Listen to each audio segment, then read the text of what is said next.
সোহেল আর সোহাগ, তোরা দুজন কি রোজা আছু? মহাজন, আসলে আজকে আমি রোজা থাকতে পারি নাই। ও আচ্ছা। এ সোহাগ, তুই কি রোজা আছু? হ্যাঁ মালিক, আমি রোজা আছি। মাশাআল্লাহ, যাক ভালো লাগলো। এই নে, এখানে 1000 টাকা আছে, কাম শেষে বাড়ির নাকি ইফতার নিয়ে যাস। ঠিক আছে মালিক। আচ্ছা, তাইলে দুইজন ভালোভাবে কাজ কর। আচ্ছা মহাজন, বস্তু ধর। তুই তো 2000 টাকা ভালো রে। আরে টিয়া তো তুইও পালো নি, মিথ্যা কথা বলি। মিথ্যা কথা কছো, তার মানে তুই রোজা নাই?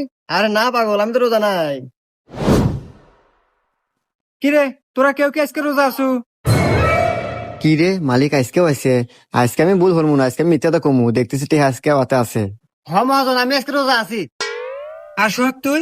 না মহাজন, হ্যাঁ সাথে চেতন পাই নাই। ও আচ্ছা, তাইলে তুই এক কাজ কর, বাসায় যা দেখ তোর ভাবি বিরিয়ানি রান্না করছে, যা খাওয়া দাওয়া করে আয়গা। আচ্ছা মহাজন, আমি আনি যাইতেছি। ধর ধর ধর।